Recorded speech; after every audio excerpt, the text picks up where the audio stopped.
I stared at the notification on my phone, my hands trembling as I read the message from my financial advisor. The same advisor my family had been mocking for months. The same investments they called foolish gambling and throwing money away. But here it was, a callback that would change everything. Before we jump back in, tell us where you're tuning in from. And if this story touches you, make sure you're subscribed. Because tomorrow, I've saved something extra special for you. My name is Marcus Thompson, and I'm a 29-year-old software developer from Phoenix, Arizona. For the past 2 years, I've been quietly building an investment portfolio while living in my childhood bedroom, saving every penny I could.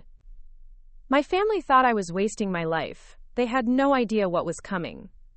It started during last Sunday's family barbecue at my parents' house in Scottsdale. The whole clan was there. My older brother Derek with his real estate empire, my sister Monica, who just got promoted to regional manager at her corporate job, my parents who've been preaching the gospel of safe savings accounts for 30 years, and various aunts, uncles, and cousins who all seemed to have their lives figured out while I was still sleeping in my teenage bedroom. Derek was flipping burgers when he noticed me checking my portfolio app. Again.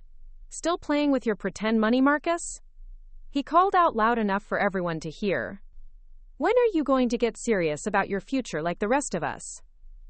The conversation that followed still burns in my memory. My father, Robert, shook his head as he sipped his beer. Son, I've been trying to tell you for months. Those crypto coins and tech stocks you're buying are just gambling. You should be putting your money in a CD or a nice stable mutual fund like your mother and I did. My Aunt Linda chimed in from her lawn chair. Marcus, honey, you're almost 30. Shouldn't you be thinking about buying a house instead of throwing money at these internet companies nobody's ever heard of? But it was my mother, Patricia, who delivered the blow that really stung. She pulled me aside near the patio door, her voice filled with genuine concern that somehow made it worse. Marcus, we're worried about you. We love you, but living at home, spending all your money on these risky investments, refusing to get a corporate job like Monica did. Your father and I are afraid you're going to end up with nothing. I tried to explain. I really did. I told them about the research I'd done, the hours I spent analyzing companies, the careful diversification strategy I'd developed. I mentioned the emerging markets I'd identified, the tech companies with revolutionary potential, the cryptocurrency projects with real-world applications. But every word I spoke seemed to dig me deeper into their perception of me as the family dreamer who needed to wake up and face reality. Monica laughed when I mentioned one of my biggest holdings, a clean energy company that had just landed a major government contract. Clean energy? Marcus, that bubble burst years ago. You're chasing fantasies while Derek's already bought his second rental property. The worst part wasn't their skepticism. It was the look of pity in their eyes. They saw me as the family project, the one who needed saving from his own poor decisions. Derek even offered to help me quote those risky positions and invest in something sensible, like his real estate ventures. That night, lying in my childhood bed surrounded by the same sports posters from high school, I questioned everything. Maybe they were right. Maybe I was the delusional one thinking I could build wealth through investments while they were building it through traditional means. My phone showed my portfolio balance, numbers that represented 2 years of sacrifice, research, and calculated risks, numbers they called worthless. The doubt crept in deeper the next morning when I overheard my parents talking in the kitchen. We need to have a serious intervention with Marcus, my father was saying. This investment obsession is getting out of hand. Maybe we should call Dave. Dave was my father's financial advisor, a traditional guy who'd been managing my parents' conservative portfolio for 15 years. Steady, safe, predictable returns that barely kept pace with inflation. The same advisor who'd told me 6 months ago that my investment strategy was too aggressive for someone without substantial savings. I realized then that this wasn't just about money. This was about respect, about being seen as capable, about proving that my unconventional path wasn't the mistake they all believed it was. They saw me as the family failure, the dreamer who needed to grow up and join the real world. But what they didn't know was that my financial advisor, Sarah Chen, from Meridian Wealth Management, had been watching my portfolio's performance with growing interest. What they didn't know was that the risky investments they mocked were starting to pay off in ways that would soon shock everyone. What they didn't know was that everything was about to change. The turning point came 3 weeks after that brutal family barbecue. I was sitting in my room, reviewing my monthly portfolio performance when my phone rang. Sarah Chen's name appeared on the screen, and my heart skipped a beat. She rarely called unless something significant was happening. "Marcus, I hope you're sitting down," Sarah said, her usually composed voice carrying an edge of excitement I'd never heard before. "Your clean energy position just announced a merger with Tesla's charging division. We're looking at a 340% gain overnight." I stared at my phone screen, watching the numbers update in real time. The same clean energy company Monica had laughed about was now worth more than Derek's entire down payment on his rental property. But Sarah wasn't finished. "There's more. Your biotech stock, the one you bought at $12? They just got FDA approval for their breakthrough treatment.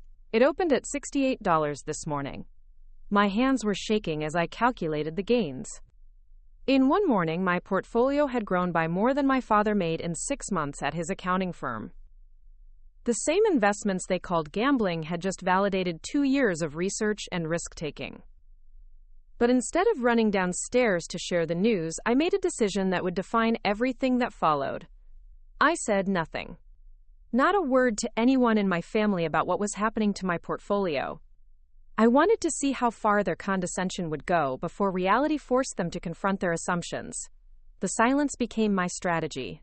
Over the next month, as my investments continued their upward trajectory, my family's mockery intensified. Derek started bringing up my hobby trading at every family gathering, using it as entertainment for his friends. "You should see my little brother's investment portfolio," he'd joke. "He thinks he's the next Warren Buffett, living in mom and dad's basement." Monica began forwarding me job postings for stable corporate positions, accompanied by messages like, "Time to get serious, Marcus. These companies offer real benefits and security." She even went as far as to set up an interview for me without asking, assuming I'd eventually see reason and abandon what she called my, quote, investment phase. My father started having regular conversations with Dave, his traditional financial advisor, specifically about my situation. I could hear them through the thin walls of our house, discussing intervention strategies and ways to convince me to liquidate my positions. Dave's voice carried the authority of 20 years in traditional wealth management as he explained why my approach was fundamentally flawed. "Young people today think they can outsmart the market," Dave told my father during one of their phone calls. "Marcus needs to understand that real wealth building takes decades of steady, conservative investing. These get-rich-quick schemes always end in disaster." Meanwhile, my portfolio continued its relentless climb.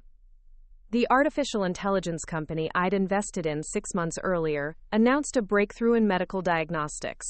The renewable energy ETF that had been bleeding money for months suddenly became the star performer in the sector. Even my cryptocurrency holdings, which my family considered the height of financial irresponsibility, were showing returns that exceeded traditional investments by margins they couldn't have imagined. Sarah and I began having weekly calls to discuss strategy and rebalancing. She confided that my portfolio's performance was attracting attention within her firm. "Marcus, I have to be honest with you. Your returns are outperforming some of our institutional clients. The partners are asking questions about your research methodology. But at home, the narrative remained unchanged. I was still the family's cautionary tale, the dreamer who needed saving from his own poor judgment. The cognitive dissonance was almost surreal. While financial professionals were studying my approach, my own family was planning interventions to save me from it. The breaking point came during my cousin Rachel's engagement party. The entire extended family was there, celebrating at an upscale restaurant in downtown Phoenix. As usual, the conversation eventually turned to everyone's career achievements and financial milestones. Derek announced he was closing on his 3rd rental property. Monica shared news of her latest promotion and salary increase. Various relatives discussed their retirement plans and conservative investment gains. Then Uncle Frank, emboldened by wine and the audience, decided to make me the evening's entertainment. "So Marcus, still playing the stock market lottery? When are you going to grow up and get a real job like everyone else here?" The entire table turned to look at me, expecting the same uncomfortable deflection I'd been offering for months. The familiar mixture of pity and amusement in their eyes was almost unbearable. But something had shifted inside me. The weight of my secret success had grown too heavy to carry alone. "Actually, Uncle Frank," I said quietly, setting down my water glass, "I think I'm doing just fine." Derek laughed. "Come on, Marcus. We all know you're hemorrhaging money on those internet stocks. It's okay to admit you made a mistake." That's when I pulled out my phone and opened my portfolio app. For the first time in months, I turned the screen toward them. The silence that followed was deafening. The balance displayed represented more money than most of them had ever seen in a single account. Monica was the first to speak, her voice barely a whisper. "That can't be real." But it was real. Every penny of it. While they'd been building their traditional wealth through conventional means, I'd been building something that none of them had thought possible. The same investments they'd mocked, the same strategy they'd called gambling, had produced returns that dwarfed their combined savings. My father stared at the screen, his face cycling through confusion, disbelief, and something that looked like recognition. "Marcus, how is this possible?" Before I could answer, my phone buzzed with an incoming call. Sarah Chen's name appeared on the screen, and I knew exactly why she was calling. The news I'd been waiting for had finally arrived. I answered Sarah's call on speakerphone, my heart pounding as the entire restaurant table fell silent. Every eye was fixed on me, still processing the portfolio balance they'd just seen on my screen. "Marcus, I'm calling with extraordinary news," Sarah's voice carried clearly through the speaker. "Goldman Sachs just reached out to our firm. They want to discuss bringing you on as a junior analyst for their emerging technologies division. Your portfolio performance has been circulating in their research department." The silence at our table was deafening. Uncle Frank's mouth hung open. The same man who'd been mocking my stock market lottery just minutes earlier.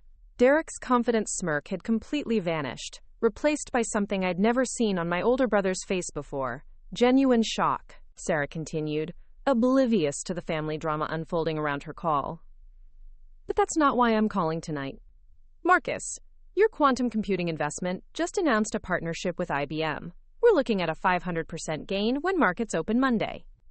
Combined with your biotech positions and the renewable energy merger, your portfolio has officially crossed the 7-figure threshold."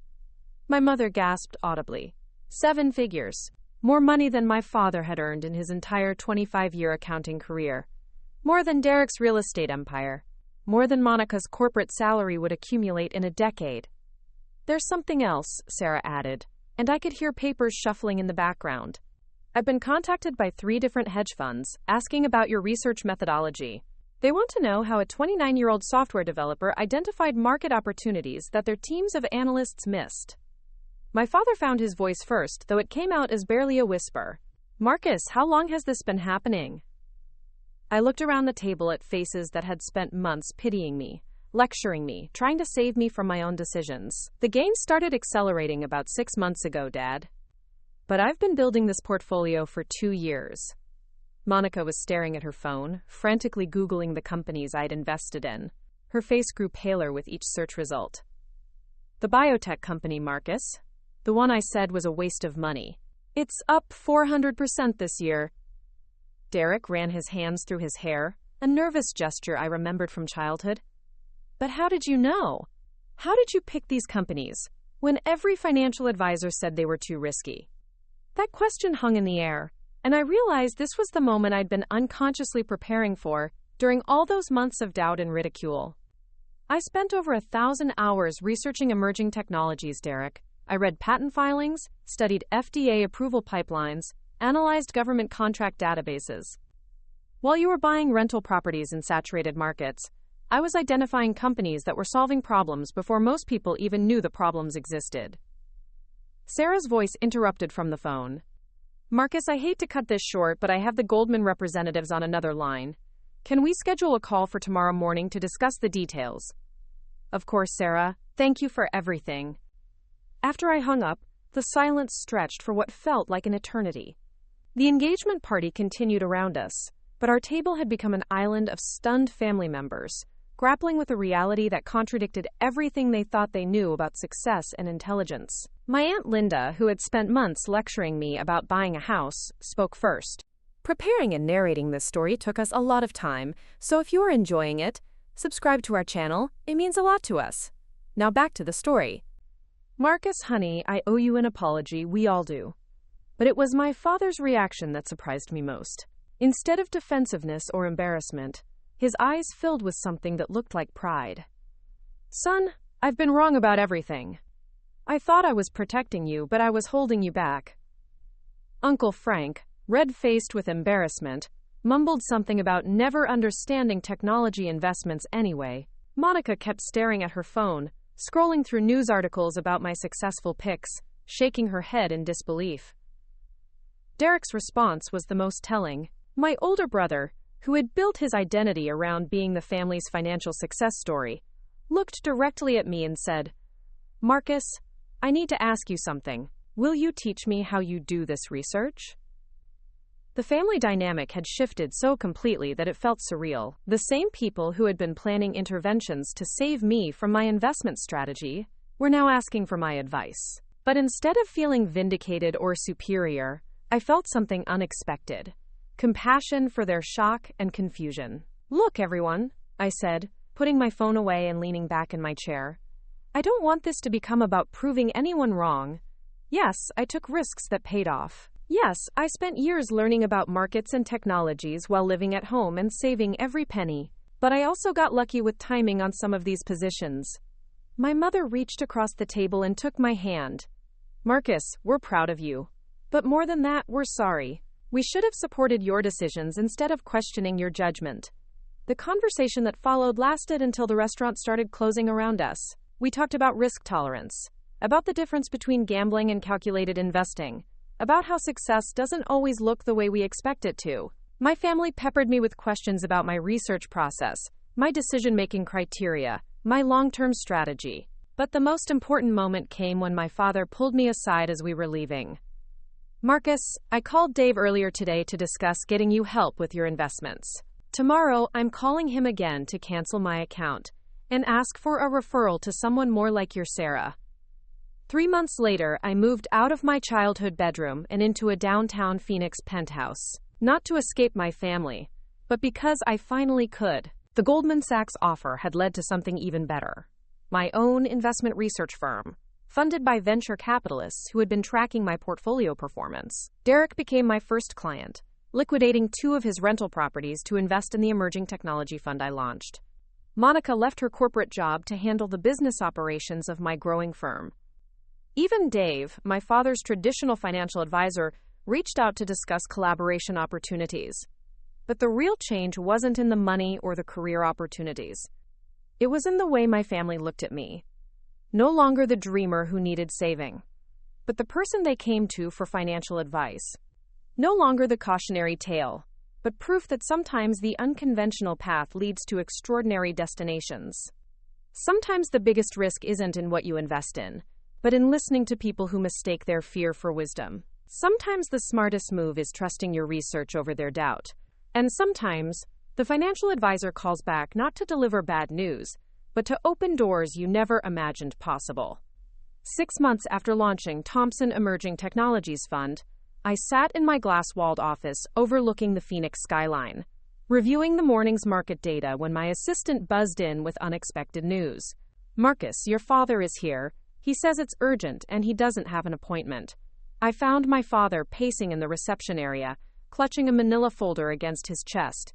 His usual composed demeanor was nowhere to be seen, replaced by an anxiety I hadn't witnessed since my childhood.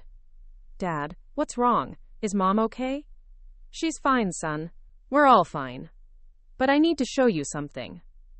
He opened the folder and spread several documents across my desk. Bank statements, investment portfolios, insurance policies, and what looked like a comprehensive financial plan. I've been working with a new advisor like you suggested. But Marcus, the numbers don't look good. As I scanned through the paperwork, the reality of my parents' financial situation became clear.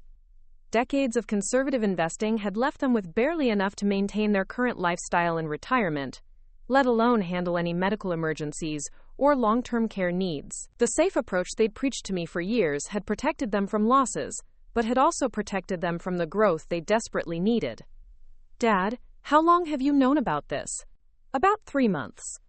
Ever since I started working with the new advisor, Marcus. Your mother and I spent so many years worried about you taking risks that we never realized we were taking the biggest risk of all. Not taking enough risk. His voice cracked slightly as he continued. We have maybe 8 years before we'll need to start making some very difficult decisions about our house, our lifestyle, everything. The irony wasn't lost on me. The same parents who had spent months trying to convince me to abandon my investment strategy were now facing the consequences of following their own advice too rigidly. But instead of feeling vindicated, I felt a deep sadness for the years they'd lost to fear-based financial decisions. What does your new advisor recommend? That's why I'm here, son. He says at our age, with our timeline, we need to be more aggressive than we've ever been comfortable with. He's suggesting we allocate 60% of our portfolio to growth investments, emerging markets, technology sectors. My father paused, looking directly at me. He's essentially recommending we follow a strategy similar to what you were doing when we thought you were being reckless. The weight of this revelation settled over both of us. My father continued, Marcus, I'm not here to ask for a handout or to borrow money. Your mother and we want to invest in your fund. We want you to manage our retirement savings. I leaned back in my chair, processing the magnitude of what he was asking.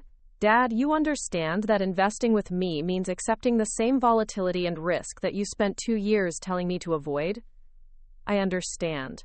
But Marcus, watching what you've accomplished, seeing how thoroughly you research every decision, understanding the methodology behind your success, I trust your judgment more than I trust traditional approaches that have left us behind. This conversation led to one of the most challenging decisions of my professional career. Managing family money carries emotional weight that no amount of financial education can prepare you for. But after extensive discussions with Sarah, who had become my business partner, and careful consideration of fiduciary responsibilities, we agreed to take on my parents as clients. The real transformation began during our first official strategy session. My parents sat across from me in the conference room where just months earlier, potential investors had questioned my age and experience. Now, my own father was asking me to navigate his financial future. The first thing you need to understand, I explained, pulling up market projections on the presentation screen, is that this approach requires discipline during volatility. There will be weeks, maybe months, where your account balance drops significantly. The temptation to panic and liquidate will be strong. My mother, who had been quietly taking notes, looked up. Marcus, we've watched your portfolio through ups and downs over the past year. We've seen how you handle pressure and make decisions. We trust you, but more importantly, we finally understand that staying still was actually moving backward. Over the following months, managing my parents' investments became a masterclass in psychology as much as finance. Every market dip triggered phone calls filled with anxiety. Every gain brought questions about whether we should lock in profits. But gradually, they began to understand the rhythm of growth investing and the patience required for long-term wealth building. The breakthrough moment came during a particularly volatile week when tech stocks across the board dropped 15%. Instead of panicking, my father called to ask if this presented a buying opportunity. I've been reading about the companies in our portfolio, Marcus. The fundamentals haven't changed, just the market sentiment. Should we be adding to positions while prices are depressed? That question told me everything I needed to know about their evolution. They weren't just following my recommendations anymore. They were beginning to think like investors rather than savers. The success extended beyond my immediate family. Derek's investment in my fund had grown substantially, allowing him to expand his real estate portfolio in ways he'd never imagined.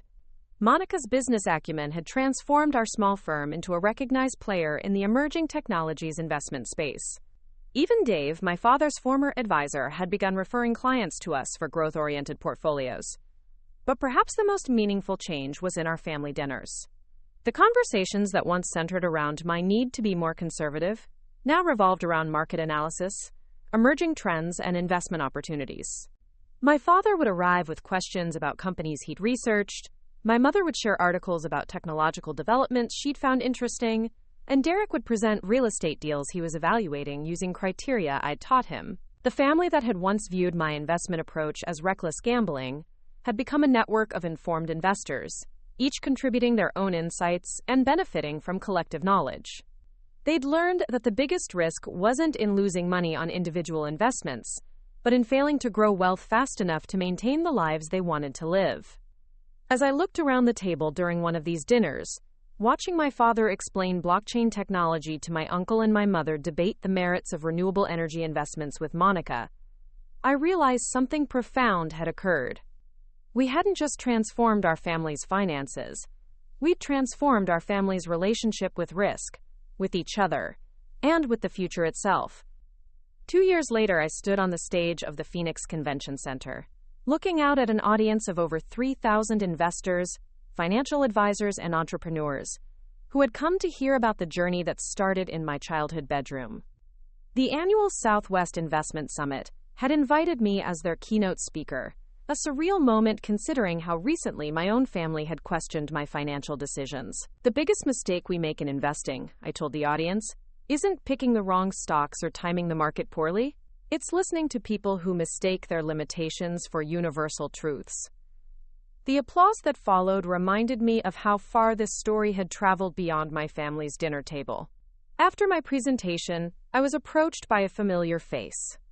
Dave, my father's former financial advisor, waited near the side exit with a mixture of professional curiosity and personal humility that I'd never seen from him before.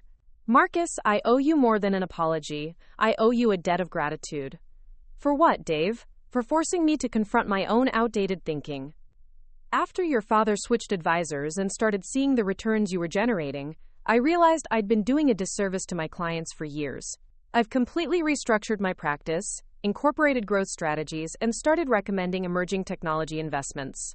My clients' portfolios have never performed better. This conversation represented something larger than individual success. It symbolized how challenging conventional wisdom can create ripple effects that extend far beyond personal gain.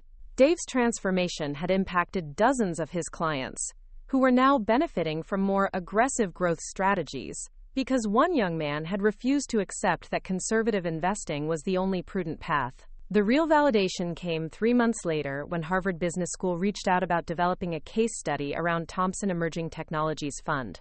Professor Amanda Rodriguez from their entrepreneurship program wanted to document how a software developer with no formal financial training had outperformed institutional investors and built a successful wealth management firm. What interests us most, Professor Rodriguez explained during our initial meeting, isn't just your investment returns, though they're impressive. It's the psychological and sociological aspects of your story, how you maintained conviction despite family pressure, how you transformed skeptics into supporters, how you built credibility in an industry that typically requires decades of institutional experience. The Harvard case study would eventually be titled Conviction in the Face of Consensus: How One Investor's Family Conflict Became a Business Philosophy. It examined the role that emotional intelligence plays in investment success and how contrarian thinking can be both a liability and an asset depending on execution and research depth. But perhaps the most meaningful recognition came from an unexpected source. My nephew, Derek's 12-year-old son, Tyler, approached me during a family gathering with a notebook filled with company research he'd been conducting. Uncle Marcus, I've been studying this company that makes solar panels for electric car charging stations. Their earnings are growing really fast, and I think they might be a good investment. Can you teach me how to analyze their financial statements? Seeing Tyler's genuine curiosity about investing, his willingness to do research rather than rely on speculation, reminded me why this journey had been worthwhile. The next generation of our family was approaching wealth building with confidence rather than fear, with knowledge rather than superstition. My parents' retirement portfolio had grown by 180% since they'd started investing with my firm, transforming their financial security and eliminating the anxiety that had driven them to seek my help. They'd become my most enthusiastic advocates, regularly attending investment seminars and sharing their experience with friends who were struggling with similar retirement planning challenges. Derek had expanded his real estate empire using profits from technology investments, but more importantly, he'd developed a sophisticated understanding of market cycles and risk management that made his property investments far more strategic. Monica had left her corporate job permanently and now served as Chief Operating Officer of Thompson Emerging Technologies, which had grown to manage over $200 million in assets. The business itself had evolved beyond my original vision. What started as a vehicle for my own investment strategy had become a research-driven firm specializing in emerging technology investments, with a particular focus on companies solving global sustainability challenges. We'd developed proprietary analytical tools for evaluating early-stage technology companies, and had begun licensing our research methodology to larger institutional investors. Sarah Chen, who had supported my unconventional approach from the beginning, had become my business partner and co-chief investment officer. Together, we'd created an investment philosophy that combined rigorous fundamental analysis with patient capital allocation, specifically targeting companies that traditional Wall Street overlooked due to their early-stage nature or unconventional business models.